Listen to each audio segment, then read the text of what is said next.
ठीक है, हम योग की तरफ चलते हैं। अभी योग करेंगे, फिर मुरली सुनेंगे।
हे तपस्वी,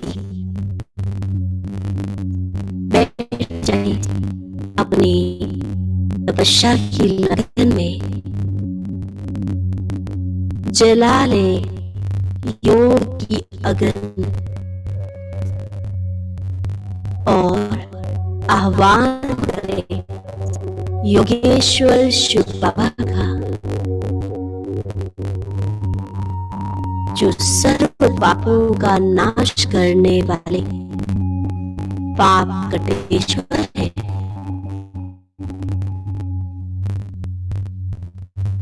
दुख हरकर सुख देने वाले दुख हरता सुख करता है।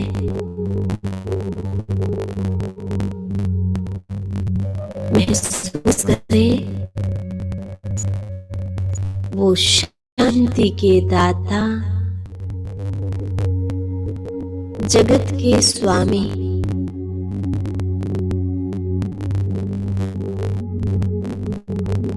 मुझ आत्मा के परम पिता आ रहे हैं परम धाम छोड़कर मुझसे मिले।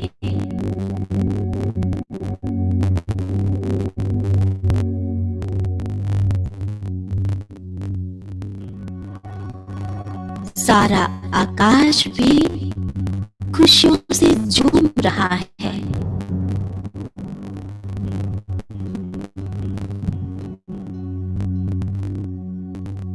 हवाओं में शांति की महक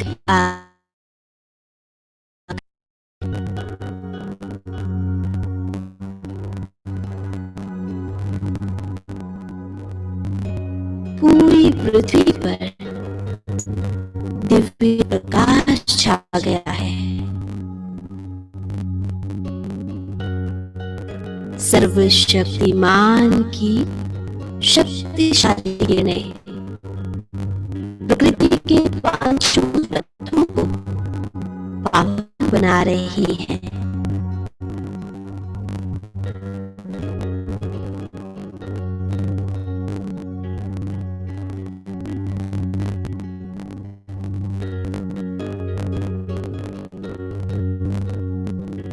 सर्व मनुष्य आत्माओं को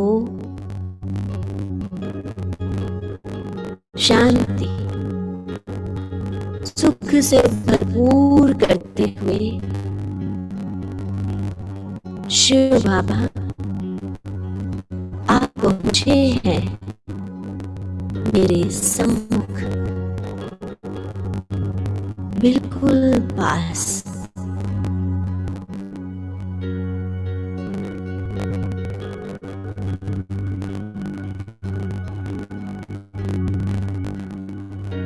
देखिए ब्रह्मा तन में साठ उस परम सत्ता का दिव्य अवतरण।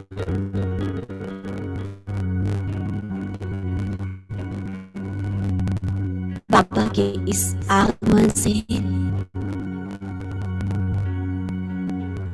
मेरे आसपास पूरा कमरा, पूरा घर शांति सुख के प्रकंपन से भर गया।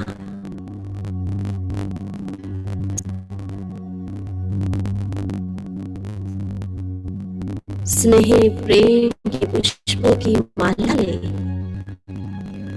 स्वागत करें अपने प्यारे शिव पिता।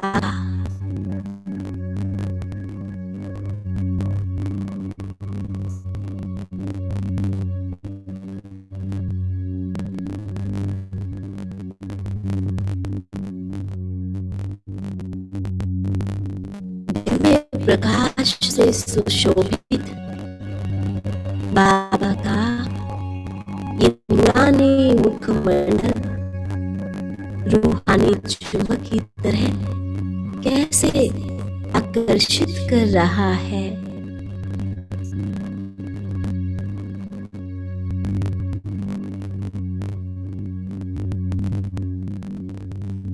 नयन बाबा के मस्तक पर जा टिके हैं।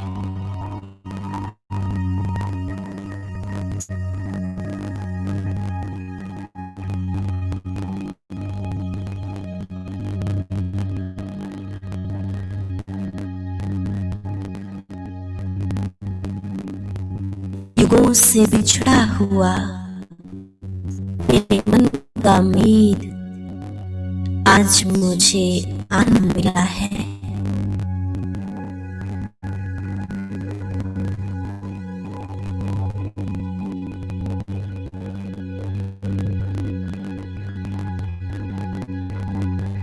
हे आत्मा, देख रही हो अपने प्यारे बाबा को, वो प्रेम का सागर, सुख का सागर बाबा, जिसको तुम सदियों से पुकार रही थी, आज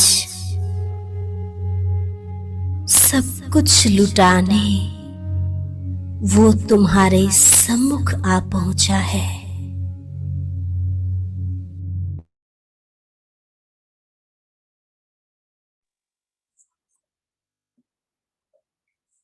ओम शांति। आज की मुरली है 15/10/1975 की। टीचर बनना अर्थात सौभाग्य की लॉटरी लेना। तो ये जो मुरली है ये विशेष टीचर बहनों के लिए बाबा ने चलाई है। और बाबा इस मुरली के अंदर यही बताते हैं कि टीचर जो होती है ना, उसकी जिम्मेवारी इतना विशाल होती है कि अगर वो केवल जिम्मेवारी समझकर सेवा करे, यानी कि अपनी जिम्मेवारी पर अटेंशन रखे, तो भी वो नंबर 1 में जा सकती है। लेकिन अगर बोझ समझती हैं तो फिर बाबा कहते हैं कि बोझ अनुभव होता है, तो फिर नंबर 1 में नहीं। इस मुरली के अंदर बाबा यही कहते हैं कि सारा बोझ बाबा को दे दो, बोझ खुशी का अनुभव हो। साथ ही साथ स्लोगन के लिए बाबा समझा रहे हैं कि एक स्लोगन होता है टीचर बहनों का, और वो होता है फॉलो फादर। तो टीचर्स को बहुत सारे चांसेस होते हैं। हाँ, जिसमें बाबा साथ साथ बता रहे हैं कि समर्पण होने का भी चांस मिला, सेवा का भी चांस मिलता है, आप समान बनाकर भाग्य जमा करने का चांस मिलता है, पुरुषार्थ की सफलता का चांस मिलता है। तो टीचर को कितना संतुष्ट भी होना चाहिए। हाँ, कभी कभी कोई ड्रामा की सीन ऐसी दिख जाती है जिसमें असंतुष्टता फील होती है, तो बाबा कहते हैं अमृत वेले सब तरफ से बुद्धि हटाकर बस एक की तरफ अटेंशन रहे, एक से रूहान हो, तो वो सारे रस भी प्राप्त होंगे। और साथ ही साथ जो भी टीचर्स के नियम होते हैं उन नियम को भी निभाना हमारी जिम्मेवारी है। तो बेसिकली बाबा टीचर को जिम्मेवारी समझने के लिए कह रहे हैं कि अगर जिम्मेवारी समझकर कर्म करेंगे ना, तो आपकी भी स्थिति, आपकी भी लाइफ बन जाएगी। तो सुनते हैं मुरली। पांडव शिव शक्ति सेना तथा टीचर्स प्रति अव्यक्त बाप दादा के अव्यक्त मधुर महावाक्य। क्या बोला बाबा ने? एक तो पांडव टाइटल, शिव शक्ति सेना और टीचर्स, 3 टाइटल है ना हमारे, हमको न पांडव, शिव शक्ति, टीचर्स। टीचर्स केवल सेंटर पर रहने वाली बहनें ही नहीं, हम भी तो अपनी सेवा स्थान पर रहते हुए सेवा करते हैं ना। तो ये कोई ना सोचे कि केवल टीचर्स के लिए ही है मुरली, समझे कि वो टीचर मैं ही हूँ। आप हर कर्म करके दिखाने के निमित्त हैं। मैं कौन? हर कर्म करके दिखाने के निमित्त, हर टीचर के पीछे देख कर चलने वाले, करने वाले, आगे बढ़ने वालों की कितनी बड़ी लाइन होती है। एक एक टीचर के पीछे बहुत सारी आत्माएं हैं। हाँ, तो बहुत लंबी लाइन है ना, तो टीचर को करके दिखाना पड़ेगा ना। टीचर अगर सीधी खड़ी होगी तो बाकी सब भी सीधे ही खड़े होंगे लाइन में। तो इसीलिए टीचर को हर बोल, हर कर्म वो खुद करके दिखाना पड़ता है। तो टीचर सही लाइन पर चलाने के निमित्त है। अगर चलेंगे तो सबसे पहले टीचर चलेगी ना, और टीचर जिस रास्ते पे चलेगी उसी रास्ते पर फिर पीछे की लाइन चलेगी। तो सबको चलाने के निमित्त कौन हुआ? टीचर। वह रुकती है तो सारी लाइन रुक जाती है। तुम्हारी लाइन की जिम्मेवारी है, ऐसी जिम्मेवारी समझकर चले तो हर कर्म करेंगे। वैसे भी कहा जाता है जिम्मेवारी बड़े से बड़ा टीचर है। अब ये बात बाबा कह रहे हैं कि तुम्हारी जिम्मेवारी है, और हर कर्म जो भी सेवा के लिए करती हो, स्वयं के प्रति करती हो, वो सब जिम्मेवारी समझ करके करना है। जिम्मेवारी बड़े से बड़ा टीचर है। जैसे टीचर लाइफ बनाते हैं ना, वैसे जिम्मेवारी भी लाइफ बनाने की शिक्षा देती है। कभी बाबा विघ्नों को टीचर कहता है, कभी बाबा हिसाब किताब वाली कोई आत्मा आ जाती है उसको टीचर कह देता है। आज बाबा किसको टीचर कह रहा है? जिम्मेवारी। केवल जिम्मेवारी को समझ लिया तो माना हमें शिक्षा मिलेगी उससे, है ना। तो हर टीचर के ऊपर इतनी विशाल जिम्मेवारी है, ऐसा समझने से भी अपने ऊपर अटेंशन रहेगा। अब अटेंशन रहेगा तो बाप और सेवा के सिवाय और कुछ बुद्धि में रहेगा ही नहीं। जैसे मैं अगर किसी बड़ी स्टेज पर जाऊं और मुझे अनुभव सुनाने का मौका मिले, तो फिर मुझे यूं होगा ना कि मैं एक एक शब्द ऐसा बोलूं जो अपनी मर्यादा के अंदर हो, जो बाबा की श्रीमत के अकॉर्डिंग हो। क्योंकि इस वक्त मुझे सब सुन रहे हैं, सब कुछ ना कुछ सीखने वाले हैं। अगर उस वक्त मेरे मुख से कुछ गलत निकलेगा तो ऑब्वियस है कि सबके ऊपर इफेक्ट पड़ेगा। तो मैं अपने ऊपर अटेंशन रख के चलूंगी ना, तो जब मैं ये अटेंशन रख के चलूंगी तो मेरी बुद्धि में सदा सेवा रहेगी और कुछ भी नहीं होगा। जिम्मेवारी बड़ापन लाती है, यदि जिम्मेवारी नहीं तो बचपन हो जाता है। बड़ा किसको कहा जाता है? जो जिम्मेवारियों को उठाता है। बच्चे तो क्या होते हैं, अलबेले, कभी भी कुछ भी बोल दिया, कहीं भी चले गए, कोई भी चीज की उठापटक कर दी, ना समझी, अलबेलेपन में कुछ भी किया, हाँ चल जाता उनका, क्योंकि वो बच्चे हैं। लेकिन जो बड़ा होता है ना, उससे यही उम्मीद की जाती है कि वो जिम्मेवारी पूरी तरह से निभाए। तो जिम्मेवारी होने से अलबेलापन समाप्त तो हो जाता है। टीचर को हर संकल्प, हर कदम पीछे सोचना चाहिए कि मेरे पीछे कितनी बड़ी जिम्मेवारी है। ऐसे भी नहीं कि यह जिम्मेवारी भारी करेगी, बोझ रहेगा। देखो, एक तो बाबा कह रहे हैं ये सोचना कि मेरे पीछे कितनी जिम्मेवारी है, तब मैं संकल्प करूं, तब मैं कर्म करूं। ये सोचकर कि मेरी जिम्मेवारी है, फिर मैं संकल्प करूं। एक सिर्फ ये सोच लेना कि ओहो कितनी बड़ी जिम्मेवारी है और उसको बोझ फील करना, इन दोनों चीजों में फर्क है ना। तो बाबा कह रहे हैं नहीं, जिम्मेवारी यह, जितनी यह जिम्मेवारी उठाएंगे उतना जो अनेकों की आशीर्वाद मिलती है, तो वह बोझ खुशी में बदल जाता है। जिम्मेवारी हम केवल तब समझे जब हमें कोई कर्म करना हो, संकल्प करना हो, है ना। इस हिसाब से हम जिम्मेवारी समझे, केवल ये नहीं कि मेरे को कितनी बड़ी जिम्मेवारी मिल गई और मैं उसको सोच सोच के कैसे निभाऊंगी, बोझ का अनुभव करूं, नहीं। क्योंकि जब हम जिम्मेवारी उठाते हैं ना, तो दुआएं मिलती है, अनेकों की आशीर्वाद मिलती है, जिससे हमारा खाता आप पे जमा हो जाता है और फिर हमें खुशी अनुभव होती है। तो यहाँ पर बाबा कह रहे हैं बोझ नहीं समझना, वह बोझ खुशी में बदल जाता है। वह बोझ महसूस नहीं होता, हल्के रहते हैं। जैसे ब्रह्मा बाप निमित्त बने, वैसे आप सब निमित्त हैं।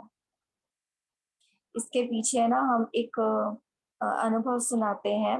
एक बार पता नहीं किस चीज का बोझ था बहुत ज्यादा, तो हमारे आंखों से आंसू आने लगे। हम बाबा के पास, बाबा के सामने बैठकर रो रहे थे। तो सडन हमने योग किया और योग में बाबा ने हमें अनुभव कराया, एक दृश्य दिखाया जिसमें हम विश्व के ग्लोब पर खड़े हैं। बाबा ने कहा बच्चे अपने पीछे देखो, क्योंकि बाबा मेरे सामने थे तो मैं खुश थी, और मैंने पीछे मुड़ के देखा तो सब खुश थे, और फिर बाबा ने तुरंत सीन पलटा और उसमें मैं रो रही थी। फिर बाबा ने कहा चलो अब पीछे मुड़ के देखो। फिर जैसे ही मैंने पीछे मुड़ के देखा तो इतनी लंबी लाइन जोर जोर से चीखे मार मार के रो रही थी। मैंने कहा बाबा ये क्या, मैं रो रही हूँ तो सब रो रहे हैं, और मैं हंस रही हूँ तो सब हंस रहे हैं। तो बाबा ने यही अनुभव कराया कि बच्चे आप निमित्त हो अनेक आत्माओं के। अब जैसा आप करोगे ना वैसा ही उनको मिलेगा, वैसा ही वो अनुभव करेंगे। तो इस बात को मैं हमेशा याद रखती हूँ। तो ये एक छोटा सा अनुभव था जो इसी लाइन से जुड़ा था। तो आप सबको ब्रह्मा बाबा को फॉलो करना चाहिए।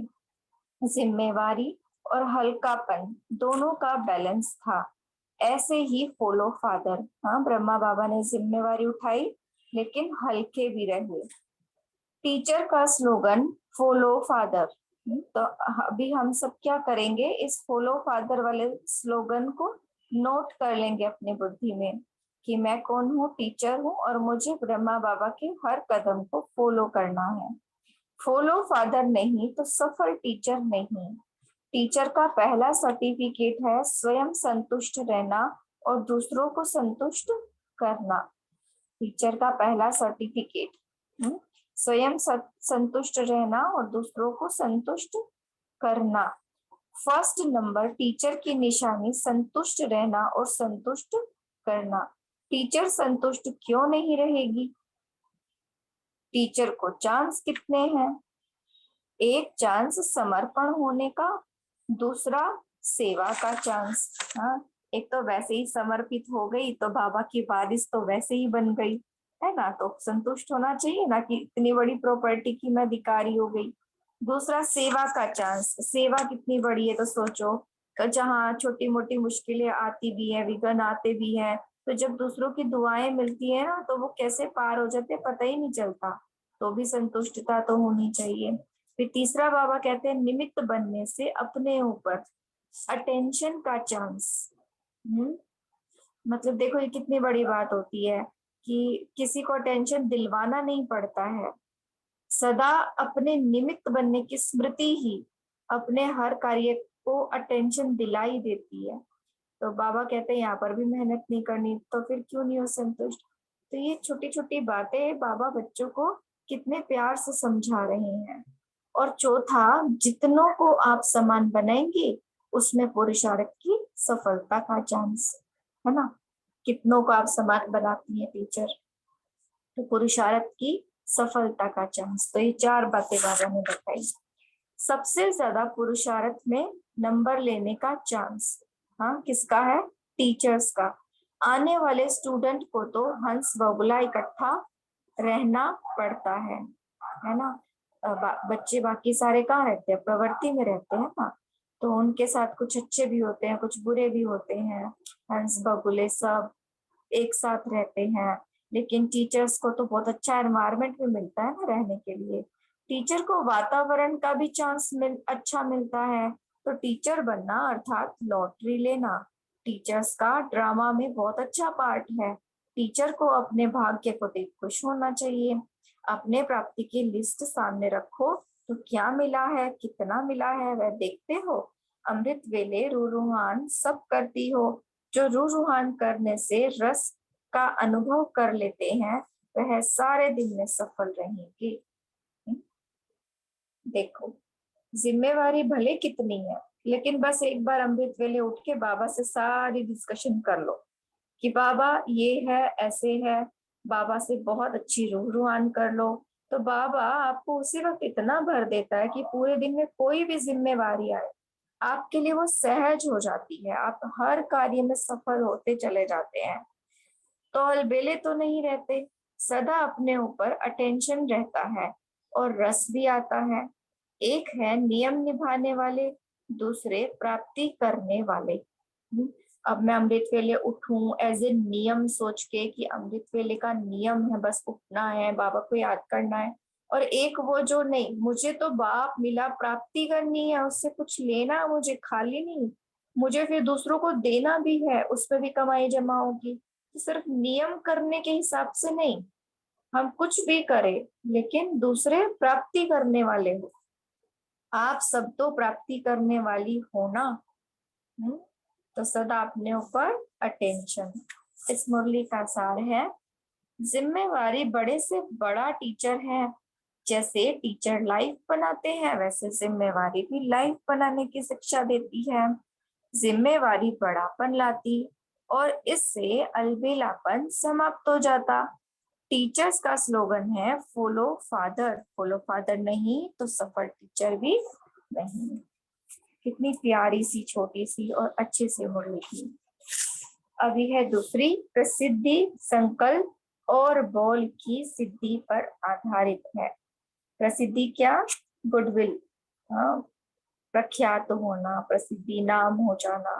ये किस पर आधारित है, संकल्प पर और बोल की सिद्धि पर आधारित है। तो ये मुरली है 16 तारीख की, 16 अक्टूबर 1975 की। इस मुरली के अंदर बाबा महारथियों से बात कर रहे हैं। बाबा ने महारथियों का पोता मेल देखा होगा ना। तो बाबा देख रहे थे कि कितने संकल्प चलते हैं, कितने मुख से बोल निकलते हैं, और फिर उसमें से कितने समर्थ होते हैं और कितने समर्थ नहीं होते हैं। जो समर्थ होते हैं उससे सिद्धि मिलती है कि नहीं मिलती है। हाँ, तो बाबा ये भी देख रहे थे कि भक्ति में भी बच्चों की यादगार चली आती है, उसमें भी कहा जाता है सत्यवचन महाराज। तो वो कहाँ की यादगार है, वो यही की है ना। वो रस्म, वो विधान कहाँ से चला आ रहा है, यहाँ संगम पर हमने अपने हर एक बोल, हर एक संकल्प पर अटेंशन रखा, तब हमें हर कार्य में सफलता प्राप्त होती गई। जिसके रीति रिवाज जो हम देखा जाए तो द्वापर से भी स्टार्ट हुई और आज भी कहते हैं कि सतवचन महाराज है ये, इनके मुख से जो भी वचन निकलेगा वो सत्य हो जाएगा, है ना। तो यहाँ पर बाबा यही कह रहे हैं कि आपका हर संकल्प ऐसा हो, आपका हर बोल ऐसा हो जो आपको सिद्धि दिलाए। फिर बाबा कह रहे हैं कि जब आप ऐसे बन जाएंगे तो फरिश्ते स्वरूप की भी स्थिति आपकी ऑटोमेटिकली बन जाएगी। हाँ, क्योंकि कम संकल्प होंगे और बोल भी व्यर्थ नहीं होंगे, तो फिर लाइट माइट की स्थिति हमारी बन जाती है, सारे संस्कार हमारे फरिश्तेपन के हो जाते हैं। तो बाबा हमें ऐसी स्थिति बनाने के लिए कह रहे हैं। फिर बाबा ये भी कह रहे हैं कि महारथियों का पोता मेल केवल ये नहीं होना चाहिए किसको दुख दिया, किस कौन से विकार में गए, ये तो मोटे तौर का हो गया ना। लेकिन बाबा कहते हैं ये घुड़सवारों का काम होता है, और जो महारथी होते हैं ना वो अपनी छोटी छोटी चीजों का ध्यान रखते हैं। मेरे संकल्प में क्या आया, मेरे बोल में क्या आया, टाइम टू टाइम मैंने क्या किया, है ना। हर चीज का बारीकी से अध्ययन करके फिर उसका उसका पोता में रखते हैं। तो ये है इस मुरली के अंदर ज्ञान की धारणाओं की गुह्यता, ज्ञान की धारणाओं की गुह्यता और महीनता में ले जाने वाले आनंद के सागर शिव बाबा बोले, महारथी बच्चों को वर्तमान समय कौन सा पोता मेल रखना है। अभी महारथियों की सीजन है सिद्धि स्वरूप बनने की। हाँ, तो आज बाबा ये इस मुरली के थ्रू किससे बात कर रहे हैं, महारथियों से। तो हमें खुश होना चाहिए कि ये मुरली हम सुन रहे हैं आज बाबा से, और बाबा हमें महारथी कह रहे हैं। तो अपना टाइटल कभी नहीं भूलना, मैं कौन सी आत्मा हूँ, मैं महारथी आत्मा हूँ। महारथी कौन, सिद्धि स्वरूप बनने वाली। हाँ, तो इस बात को हम याद रखते हुए पूरी मुरली सुनेंगे। उनके हर बोल और संकल्प सिद्ध हो। महारथी कौन, जिनका हर बोल संकल्प सिद्ध हो। तब होंगे, वह तब होंगे जब उनका हर बोल और हर संकल्प ड्रामा अनुसार सत्य और समर्थ हो। सत्य, सत्य माना सत्य, सत्य माना जो अविनाशी आत्मा की स्थिति में रहते हुए बोला गया हो। समर्थ, समर्थ माना जो शक्ति का अनुभव कराए, समर्थ माना जो प्राप्ति का अनुभव कराए। तो समझे ना, यहाँ पर हर बोल और संकल्प का मतलब क्या हुआ, जो ड्रामा अनुसार सत्य और समर्थ हो। हाँ, तो महारथी की विशेषता बाबा बता रहे हैं ना, सिद्धि स्वरूप बनने वाले, जिनका हर बोल संकल्प सिद्ध हो, जिनका हर बोल संकल्प ड्रामा अनुसार सत्य और समर्थ हो। तो महारथी अब यह पोता मेल रखे कि सारे दिन में जो उनके संकल्प चलते हैं या मुख से जो भी बोल निकलते हैं वह कितने सिद्ध होते हैं। तो अभी मुझे क्या करना, टाइटल भी मिल गया, बाबा ने मेरी तारीफ भी कर दी कि बच्चे आप ऐसे ऐसे हो। अब मुझे क्या करना है, मुझे पोता मेल रखना है। सारे दिन में मेरा जो संकल्प चला वो कैसा था, मेरे मुख से जो बोल निकले वो कैसे थे, उसमें कितने सिद्ध हुए हैं। हाँ, तो ये सारी बारीकी से पोता मेल में लिखना है। संकल्प है बीज। अब बाबा इतनी इंपॉर्टेंस क्यों दे रहे हैं संकल्पों को, क्योंकि संकल्प है बीज। जो समर्थ बीज होगा उसका फल अच्छा निकलता है। खराब बीज होगा तो नहीं निकलेगा। लेकिन संकल्प बीज है, बीज पर हमें ध्यान देना है, उसको कहेंगे संकल्प सिद्ध होना। तो सारे दिन में कितने संकल्प और बोल सिद्ध होते हैं, बाबा पूछ रहे हैं। चलो महारथी है ना हम सब, तो बताएं बाबा को कितने संकल्प और बोल सिद्ध होते हैं। जो बोला ड्रामानुसार वही बोला, और जो होना है वही बोला। जो ड्रामानुसार होना है वही बोला, जो होना है वही बोला। इसमें हर बोल और संकल्प को समर्थ बनाने की अटेंशन रखना पड़े। ये बहुत गहरी बात है कि अगर मैं कुछ बोल रही हूँ तो उसका भविष्य में परिणाम अच्छा निकले, ऐसा मेरा संकल्प हो, बोल हो। मैं जो सोच रही हूँ अगर मान लीजिए वो नेगेटिव है, तो कुछ टाइम बाद उसका रिजल्ट तो निकलेगा ही, तो वो यथार्थ नहीं हुआ। इसीलिए बाबा कह रहे हैं हर संकल्प और बोल पर हमारा इतना अटेंशन हो, इतना अटेंशन हो कि जो भी उससे रिजल्ट हो वो समर्थ हो। तो महारथियों का पोता मेल अब यह होना चाहिए। जैसे भक्ति में भी कहा जाता है कि यह सिद्ध पुरुष है, तो जहां भी जिसका संकल्प और बोल सिद्ध होता है तो उस सिद्धि के आधार पर वह प्रसिद्ध बनता है ना। तो यहाँ पर भी अगर मैं चाहती हूँ कि मेरी भी प्रसिद्धि हो, देखो चाहना तो नहीं होनी चाहिए ब्राह्मणों की, तो कोई भी ऐसी इच्छा मान शान की होनी नहीं चाहिए, लेकिन जो ऐसी स्थिति का होता है ना, जिसका संकल्प और बोल सिद्ध होता है, उसको अपने आप ख्याति मिलती है, वो अपने आप प्रसिद्ध बनता है। अगर सिद्ध नहीं तो प्रसिद्ध नहीं। भक्ति में कई देवियां व देवताएं प्रसिद्ध होते हैं, कई प्रसिद्ध नहीं होते हैं। देखो अभी कुछ देवी देवताओं के मंदिरों में तो कितनी भीड़ लगी रहती है, लेकिन कुछ के सिर्फ मंदिर बने होते हैं, उनके मंदिरों में कोई जाता नहीं, जाता है तो कभी साल 6 महीने में एक दिन वहां पर पूजा पाठ होती है या मेला वगैरह लग जाता है।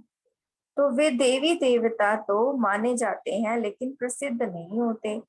तो संकल्प और बोल सिद्ध होना यह आधारित है प्रसिद्ध होने, आधार है प्रसिद्ध होने का। ठीक है, इससे ऑटोमेटिकली अव्यक्त फरिश्ता बन जाएंगे और समय भी बच जाएगा। तो पहले बाबा ने क्या बताया कि अगर हमारा बीज यानी कि संकल्प समर्थ है तो उसका फल समर्थ होगा, पहली बात ये बताई बाबा ने। दूसरी क्या बताई कि जिसका बोल और संकल्प सिद्ध है उसको स्वतः ही प्रसिद्धि मिल जाती है। अब तीसरी बात बाबा क्या बता रहे हैं कि जो फरिश्ता स्थिति है वो भी हमारी संकल्प और बोल की सिद्धि पर आधारित है।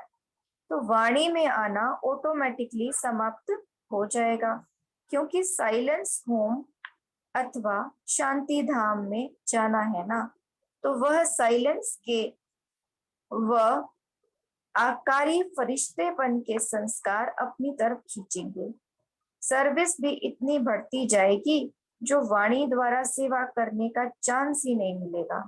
जरूर नैनो और अपने मुस्कुराते हुए मुख द्वारा मस्तक में चमकती हुई मणि द्वारा सेवा कर सकेंगे। क्यों कह रहे हैं बाबा फरिश्ता स्थिति के लिए?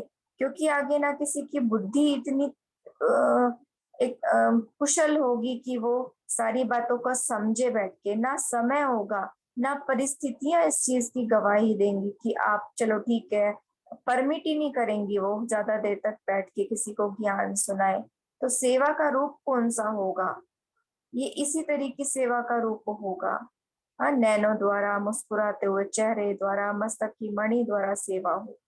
इसके लिए फरिश्ता स्टेज को पाना बहुत जरूरी है, और उसके लिए हमारे संकल्प बहुत लाइट होने चाहिए, हमारी वाणी तो बिल्कुल ही लाइट होनी चाहिए। तो ये अभ्यास तब बढ़ेगा जब यह पोता मेल रखेंगे। यह है महारथियों का पोता मेल। महारथी है पोता मेल तो नहीं रखेंगे ना कि किसको दुख दिया, वह किस विकार के वश हुए, यह तो घुड़सवारों का काम है। महारथियों का पोता मेल भी महान है। महारथियों का हर संकल्प महान, हर बोल महान, कर्तव्य महान, तो पोता मेल भी महान है। ऐसे आपस में गुह्य पुरुषार्थ के प्लान्स बनाओ। बाबा कह रहे हैं ऐसे पुरुषार्थ बनाओ, इसलिए बीच बीच में टाइम मिलता है। मेले में तो टाइम नहीं मिलता है ना, मेले में फिर दूसरे प्रकार की सेवा में तत्पर हो। मेले में है देने का समय, और मेले के बाद फिर स्वयं को भरने का समय मिलता है। जैसे 6 महीने बाबा मिलन होता है, उस वक्त सब भरते हैं बाबा से, है ना, और उसके बाद फिर प्लान बनाओ, जब तक बाबा दोबारा से मिलने के लिए आते हैं तब तक पुरुषार्थ करो। बाबा कहते हैं मेले में देने में ही दिन रात समाप्त हो जाता है ना। बाप दादा भी जानते हैं कि जब इतनी आत्माओं को देने के निमित्त बनते हैं तो जरूर देने के प्लान व संकल्प चलेंगे, तब तो संतुष्टता का सर्टिफिकेट ऑटोमेटिकली मिल जाता है। सबकी संतुष्टता यह भी अपने पुरुषार्थ में हाई जंप देने में सहयोग देती है। हाँ, खुद संतुष्ट होंगे, दूसरों को भी संतुष्ट करेंगे तो क्या मिलेगी? दुआएं, आशीर्वाद। तो वो सहयोग तो करेंगी ना फिर हमें हाई जंप देने में। यह तो करना ही पड़ेगा, लेकिन यह सब बात की बातें हैं। नोट तो सब करते हो ना, फिर उसको बैठ रिवाइज करना है। अभी तो जो मिलता है वह बुद्धि में जमा करते जाते हो, फिर बैठ जब रिवाइज करके उसकी महीनता व गुह्यता में जाएंगे तो दूसरों को भी गुह्यता में ले जा सकेंगे। Point to be noted. अगर मैंने ही ज्ञान को बुद्धि में जमा नहीं किया, मैंने ही उसका मनन चिंतन करके धारणा में नहीं लेके आया, फिर मैं दूसरों को कितनी भी जोर जोर से बोल के सुना लूं, उस पर कोई फर्क ही नहीं पड़ेगा। तो पहले मुझे क्या करना है, मुझे उसको रिवाइज करना है, मुझे महीनता में जाना है, मुझे गुह्यता में जाना है, फिर मैं दूसरों को गुह्यता में ले जा सकती हूँ। अभी जो कुछ चल रहा है, जैसे चल रहा है, बाप दादा संतुष्ट और हर्षित है। अच्छा। ओम शांति। अभी 1 मिनट साइलेंस में रह के फिर डिस्कस करते हैं।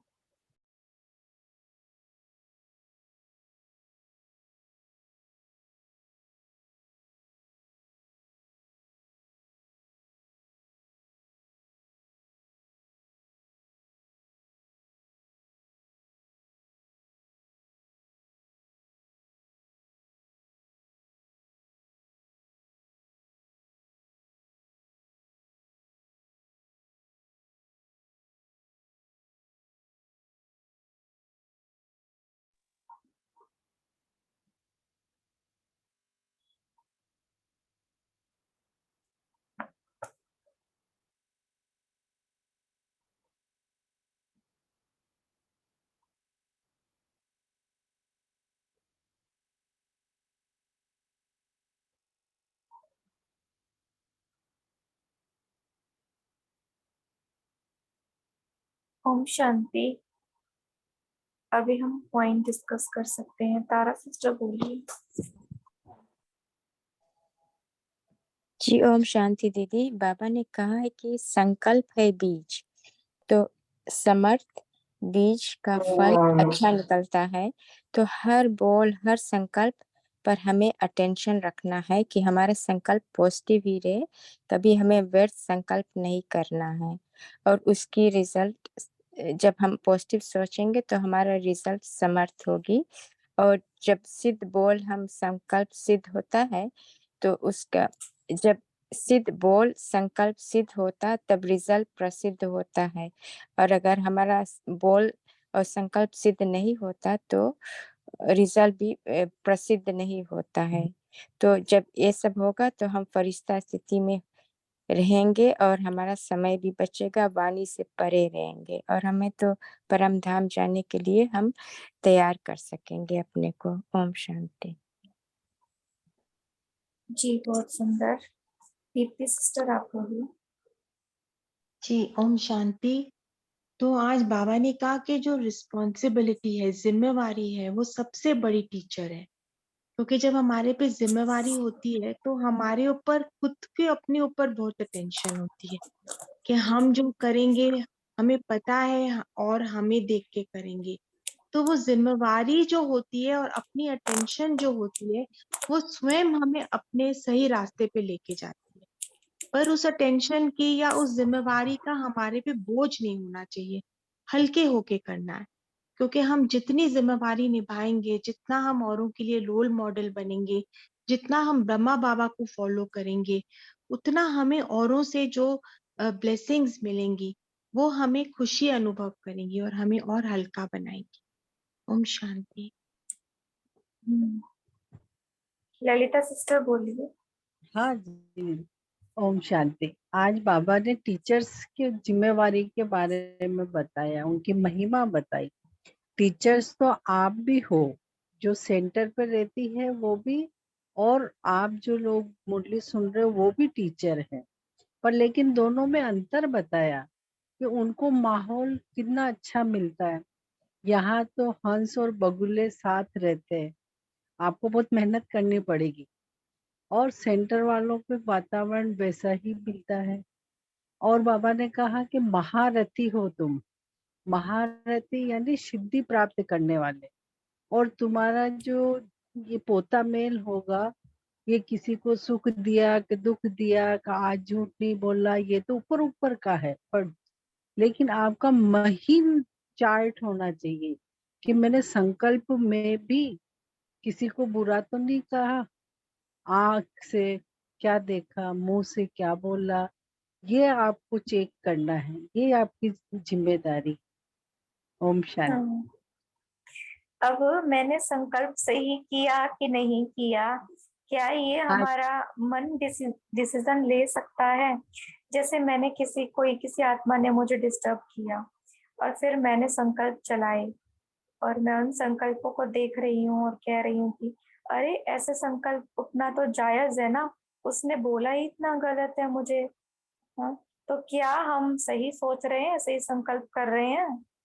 तो इसके लिए क्या करें हम? अब संकल्पों से भी परे होना पड़ेगा, संकल्पों से भी ऊपर उठेंगे ना हम। मतलब इस मन की धरनी से भी डिटैच हो जाओ, ये मन भी अब मेरा नहीं है। मैं कौन हूँ? मैं बिल्कुल पॉइंट ऑफ लाइट हूँ और मैं साक्षी स्थिति में शिव बाबा के पास निराकार बन के बैठी हूँ और बाबा मुझे देख रहा है। मैं बाबा से पूछ रही हूँ, बाबा कि क्या ये संकल्प ठीक है या गलत है? फिर देखो ड्रामा में चल रहे खेल को, देखो कि ये मैं नहीं हूँ, मैं ललिता नहीं हूँ, मैं अश्विनी नहीं हूँ। हाँ, ऐसे सोचो कि ये मैं नहीं हूँ, ये कोई पार्ट बजाने वाली है और मैं इसके पार्ट को देख रही हूँ, ये सही सोच रही है कि नहीं सोच रही है। तो अगर हम मन के साथ कनेक्टेड है ना, तो कभी भी हम अपने संकल्पों को सही रीति से चेक कर ही नहीं पाएंगे। जब हम मन की धरनी से भी ऊपर उठ जाएंगे ना और साक्षी स्थिति में आएंगे, तब हम मन के संकल्पों को चेक कर सकते हैं। इसीलिए कभी भी बॉडी कॉन्शियसनेस में हम अपने आप को चेक कर ही नहीं पाएंगे। तो ये है तरीका चेक करने का। अश्विनी बहन बोल रही। ओम शांति सिस्टर। आज बाबा बोलते हैं कि हम टीचर को, जो टीचर है निमित, उनको संतुष्ट रहना है, तो ही वो दूसरों को संतुष्ट कर सकती है। अगर खुद ही संतुष्ट नहीं रहेगी तो दूसरों को क्या संतुष्ट कर सकती है? वैसे आज बाबा बोलते हैं। ओम शांति। कामिनी सिस्टर बोलिए। हाँ, ओम शांति। दीदी, बाबा ने अगर खुद आगे बढ़े तो और बढ़ाएंगे, अगर खुद ही नहीं बढ़े दूसरे को कैसा बढ़ाएंगे? इसके लिए खुद भी बढ़ना है और दूसरे को भी बढ़ना है। ओम शांति। तो अब क्या करना है? अपने संकल्प और बोल को कैसे चेक करें हम? राजेंद्र भाई बोलिए। हाँ दीदी, ओम शांति। बाबा ने बताया जितनी बड़ी जिम्मेवारी लेंगी, बाबा कहते उतना आगे बढ़ेंगे, अनेकों की आशीर्वाद मिलेगी, हाँ खुशी मिलेगी। बाबा कहते हैं सफल टीचर की निशानी है फॉलो फादर, फॉलो फादर नहीं है तो सफल टीचर भी नहीं है। तो बाबा ने कहा अपनी जिम्मेवारी को समझ के ये भी समझना चाहिए कि मेरे पीछे कितनी बड़ी लाइन है, अगर मैं हिली तो पूरी लाइन हिल जाएगी। तो ये बाबा ने बहुत बड़ी टीचर को, सफल टीचर्स को आज जिम्मेवारी दी। और हम बच्चों को जो घर गृहस्थी में रहते हैं उनको तो बहुत सारे झमेले रहते हैं, लेकिन टीचर्स को अच्छा वातावरण है, उसका उन्होंने लाभ लेना चाहिए। बाबा ने टीचर्स माना भाग्य, लक। ओम शांति। ओम शांति। दीदी, मुझे ये पूछना था कि आपने बताया मैं रो रही थी तो पीछे बड़ी लाइन लगी थी और बहुत जोर जोर से रो रही थी, तो मैंने चुप रह के फिर वापस देखा पलट के तो आवाज आ रही थी। ये मुरली में पॉइंट है क्या? आपने अपना बताया। ओम शांति। नहीं नहीं, मैं तो अपना अनुभव सुना रही थी कि ये चीज हमने अनुभव की है। जैसे मुरली में तो बाबा ने बताया ना कि आपके पीछे एक एक के पीछे कितनी लंबी लंबी लाइन है और आप उसका आधार हो, जैसा आप चलोगे वैसे ही पूरी लाइन चलेगी। तो ये चीज बाबा ने हमें योग में भी अनुभव कराई है कि हम बहुत जोर से रोने लगे और फिर पीछे मुड़ के देखा सब रो रहे थे। फिर बाबा ने कहा अब हंसो, फिर हम हंस रहे थे और फिर पीछे मुड़ के देखा सब हंस रहे थे। मैंने कहा बाबा ये क्या? तो पापा ने कहा बच्चे आप आधार हो इन सबकी, जैसा आप करोगे वैसा ही ये सब करेंगे। तो आप अपने आप को ये सोच के चलो कि मेरी रिस्पॉन्सिबिलिटी कितनी बड़ी है। मतलब मेरा उदास होने का भी अब मुझे कोई हक नहीं है, मुझे रोने का भी अब कोई हक नहीं है, क्योंकि मुझे पता है कि अगर मैं रोई ना तो अनेकों की स्थिति बिगड़ जाएगी। मैं खुश रहूंगी तो सब खुश हो जाएंगे। तो अब मेरी लाइफ मेरी पर्सनल लाइफ नहीं है, मेरा जीवन मेरा अपने लिए नहीं है। अब मैंने बाबा को दे दिया है तो बाबा की रिस्पॉन्सिबिलिटी है उसको चलाना, उसको संभालना।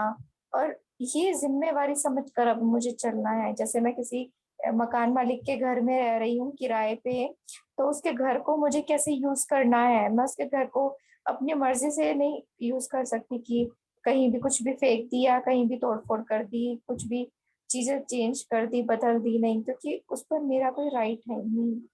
कल को मकान मालिक मुझे रिस्पॉन्सिबल ठहराएगा कि आपने इस चीज को कैसे छेड़ा, यहाँ पर आपने इतना नुकसान कैसे पहुंचाया, आपको इसका हर्जाना भुगतना पड़ेगा। तो जिम्मेवारी बहुत सोच समझ कर निभानी है। हाँ, ठीक ओम है शांति। सिस्टर। अच्छा ओम शांति दीदी। जी, बोलिए दीदी कविता आवाज आ सिस्टर। रही है मेरी? हाँ आ रही। हाँ जी, वही आप पूछ रही थी ना कि संकल्प और बोल को कैसे चेक किया जाए। तो विशेषकर हमें तो पहली बात फॉलो फादर करना है कि मेरे जो संकल्प है, क्योंकि आपने तो जो विधि बताई कि हमें परम धाम में बाबा के साथ बैठ के साक्षी हो के उस साकार में जो रोल है मेरा उसे देखकर जैसे चेक करना है। तो साथ ही जब क्योंकि जब सिचुएशन आती है तो एकदम बुद्धि परम धाम में जाए उतनी हमारी प्रैक्टिस ठीक है, तो वो स्थिति हम बनाकर वो कर सकते हैं। मगर पहली बात कि पहले मैं ब्रह्मा बाबा को जानूं, अच्छे से पहचानूं, क्योंकि उन्होंने क्या किया था, अगर वो पूरी जो लाइफ स्टोरी है वही नहीं, मगर जैसे बाबा ने हर कदम पे कैसे हर चीज को टैकल किया, अगर वो हम अच्छी तरह अपने बुद्धि में रखेंगे तो तुरंत ही हमें वो चेक करने का आधार मिल जाएगा, कि चेकिंग पॉइंट्स मिल जाएंगी कि हाँ ये बाप समान है तो मैं ये संकल्प कर सकती हूँ, तो ये नहीं कर सकती। तो इनिशियल स्टेज वो रहेगी। और दूसरी स्टेज जैसे कि आपने बताया उसके द्वारा हम ये दो विधियों से ज्यादातर इन संकल्पों को चेक कर सकते हैं दीदी। परंतु ये जो सिचुएशन है ना ब्रह्मा बाबा के, वो तब काम आती है जैसे मेरे को संकल्प कुछ करना है, मुझे कुछ बोलना है, तो मैं पहले सोचूं कि ब्रह्मा बाबा ने क्या बोला था। अब मैंने बोल दिया फिर मैं चेक कर रही हूँ, तो इसमें मैं अपनी स्टेज नहीं बना पाऊंगी। मैं उन संकल्पों से न्यारी नहीं हो पाऊंगी। इसके लिए वो हमारी आत्म अभिमानी, अशरीरी वाली, देही अभिमानी वो स्टेज चाहिए होती है। जैसे मैंने अगर कुछ बोल दिया तो मैं उसे उस मान लीजिए कुछ गलत निकल गया तो मैं उसके प्रभाव में आ जाऊंगी ना, मैं उसके इफेक्ट में आ जाऊंगी ना, फिर और 10 संकल्प चलेंगे। लेकिन यहाँ डिटैचमेंट जरूरी है। ठीक है बोल दिया, अब आगे संकल्प ना चले, उसके लिए वो मेरी डिटैच स्थिति के लिए मुझे अपनी निराकारी आत्मिक स्टेज बनानी पड़ेगी, क्योंकि फिर नहीं तो बढ़ते जाएंगे वो संकल्प। ठीक है ना, हाँ आपको भी दीदी, ऐसा? मैंने करने से पहले की बात मैं बोल रही थी एक्चुअली। मैंने लेट हाँ ज्वाइन किया था क्लास, तो जो जहाँ से टॉपिक चल रही थी तो उसके हिसाब से मुझे लगा कि पहले माने करने के बाद तो जैसे आप कह रही हैं वो सही है। सही है, बहुत अच्छी। और कोई शेयर करेंगे सही जी संकल्प ओम बोल के शांति लिए? दीदी, मेरा एक प्रश्न है मुरली से कि जे बाबा ने जो बोला कि जो बोलो वो ड्रामा अनुसार बोलो एंड जो बोलना है वो बोलो, अगर आप इसको थोड़ा विस्तार में समझा सके। Thank you Om Shanti. कई बार हम किसी बातचीत में, वार्तालाप में कहते हैं ना, इसने ना एक दिन मेरे साथ ऐसा किया था और इसने भी मेरे साथ ऐसा बिहेव किया था, तब ऐसा हुआ था। तो ये जो था के संकल्प है वो वर्तमान ड्रामा क्या चल रहा है उसके अकॉर्डिंग तो फिट नहीं होते ना। तो वर्तमान समय में जो स्थिति चल रही है केवल उसी की बात करना,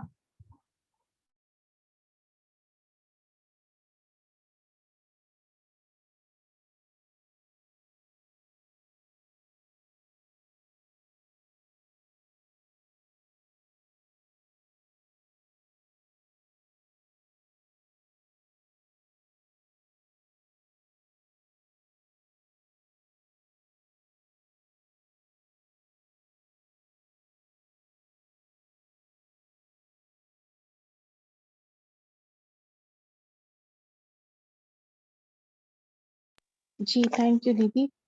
एंड जो बोलना है वो बोले, क्या होगा?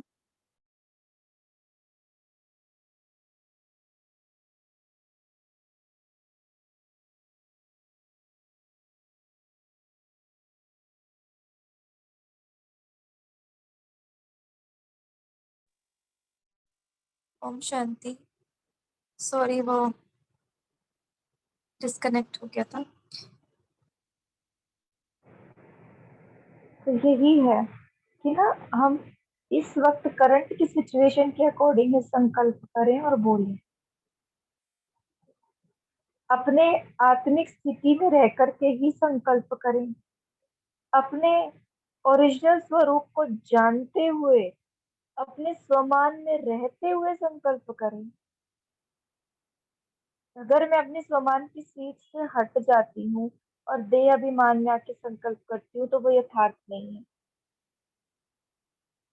अगर मैं किसी आत्मा को आत्मा ना देखते हुए, उसको अपना कोई रिलेटिव समझते हुए उससे बात करने के हिसाब से बोल रही हूँ तो वो चीज भी गलत है, क्योंकि हमें ज्ञान हो गया वो आत्मा है और उससे उसी संबंध से हमारा बात हो, वैसे ही हमारे बोल निकले। हमारे ओरिजिनल स्वरूप, हम ओरिजिनल समान, ओरिजिनल स्टेज, साथ में समय और ड्रामा में पार्ट के अनुसार ही शब्द निकले। ठीक है, ठीक है, थैंक यू दीदी, समझ आ गया, थैंक अभी पोल लॉन्च कर रहे हैं, सभी मेन पेज पे अपना पोल का आंसर देंगे। ओम शांति।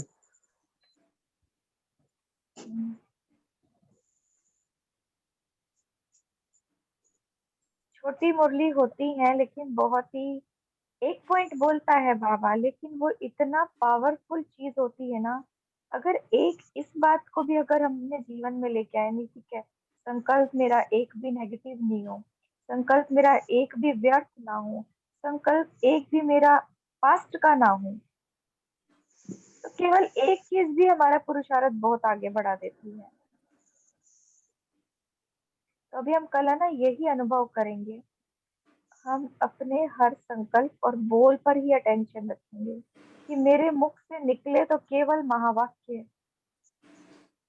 और मैं संकल्प करूं तो केवल वो ऐसा हो जो समर्थ परिणाम दे मुझे।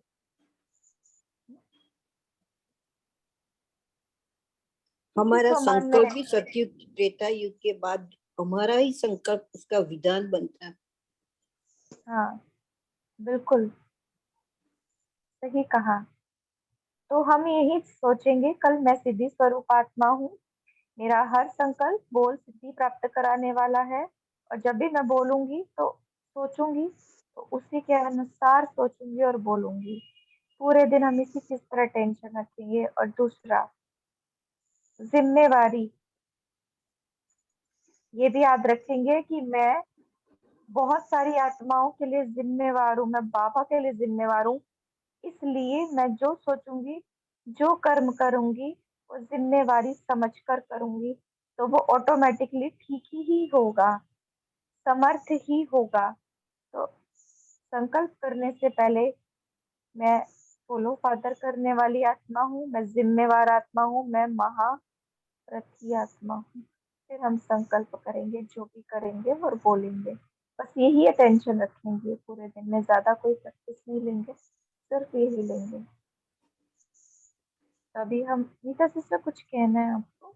नहीं, मेरे को दीप्ति सिस्टर से पूछना था, 2 दिन पहले उसने बताया, कुछ पूछा था तो मैंने उसको बताया था कि आप वो मुरली पढ़ो जो बाबा की स्पेशल जो मुरली थी ना, जुलाई 21 73 की आपने पढ़ी, क्योंकि बाबा ने वही इसमें बताया है कि संकल्प पर पूरा ध्यान होना चाहिए और बाबा किस लेवल से हमारा चेकिंग करता है। वो मुरली बहुत अच्छी थी, आपने पढ़ी दीप्ति सिस्टर? जी मैंने पढ़ी, पर मैं उसको फिर से एक बार और गहराई से पढ़ूंगी। हाँ, थैंक बहुत यू सो डीप है, अरे जो उसको मुरली बहुत पढ़ेंगे बार ना, बार पढ़ो तो मालूम पड़ जाएगा। कल जी जो मुरली थैंक यू सो पढ़ेंगे मच। ना, उसमें भी बाबा ने सिद्धि स्वरूप के बारे में बताया है। कल जो मुरली हम पढ़ेंगे उसमें भी डिटेल में बाबा ने बताया। तो पहले कोशिश तो करें ना संकल्प और बोल को ठीक करने की, फिर हम ये प्रैक्टिस करेंगे और ताकि कल की मुरली हमें बहुत अच्छे से समझ में आए। अभी अब 1 मिनट के लिए हम बाबा को याद करते हैं, फिर भाई जी पोल को एंड कीजिएगा।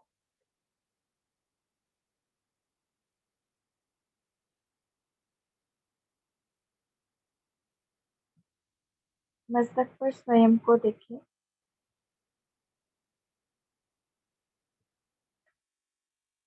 मैं चमकती हुई आत्मा बिंदु स्वरूप हूँ।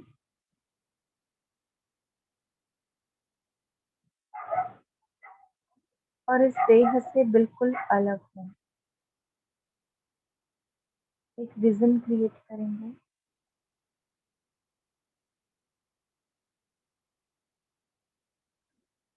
अब सेकंड में मैं इस देह के सामने देह से निकल जाती हूँ। बिंदी अलग है और मैं अपने आप को देख रही हूँ।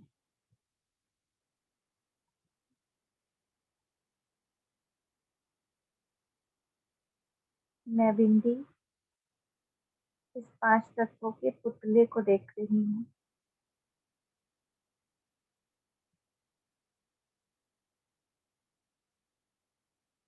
ये एक अलग आइडेंटिटी है।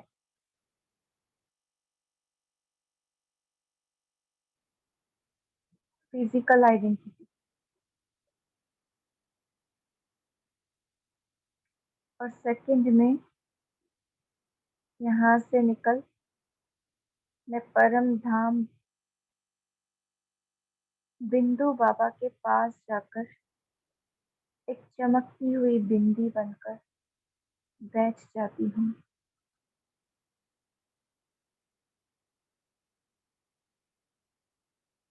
मेरी संपूर्ण अवस्था इमर्ज कीजिए अपना अनादि स्वरूप, जहाँ मन और बुद्धि भी मर्ज है, जहाँ कोई संकल्प नहीं है, निर्विकल्प, निसंकल्प।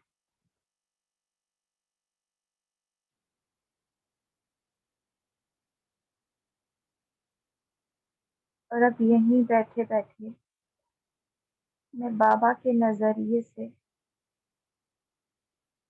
पूरे ड्रामा को देख रही हूँ।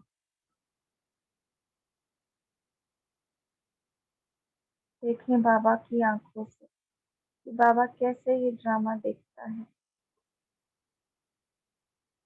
अपने ही शरीर को देखें। ये तो 5 तत्वों का पुतला है। ऐसे ऐसे कई शरीर इस आत्मा ने छोड़े हैं और लिए हैं।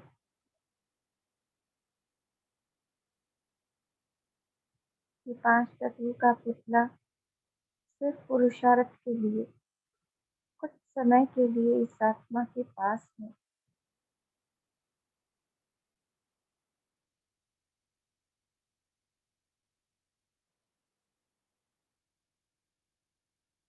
इस शरीर पर आने वाले हर प्रभाव से ये आत्मा न्यारी है।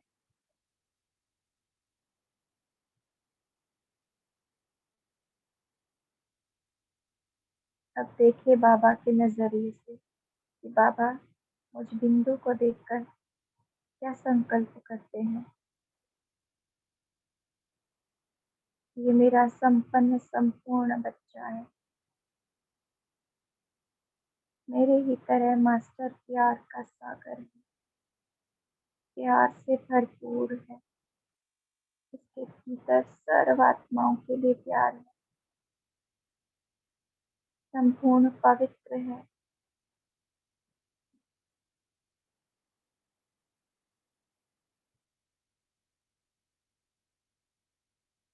संपूर्ण शक्तिशाली है, कोई कमजोरी नहीं।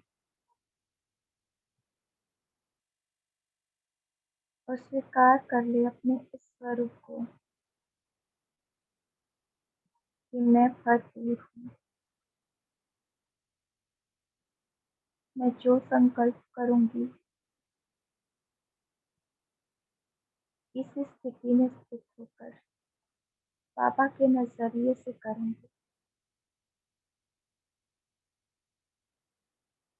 और धीरे धीरे मैं वापस इस 5 तत्वों की देह में प्रवेश करती हूँ। इसी अनुभव के साथ अपने नाम सहित याद करें, संपूर्ण एक डिफरेंट आइडेंटिटी है और I the soul is different identity.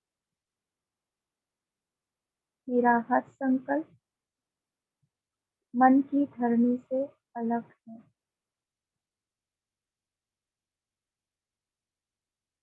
मैं सभी संकल्पों से न्यारी निसंकल्प आत्मा परम धाम की स्थिति में सदा स्थित हूँ। ओम शांति।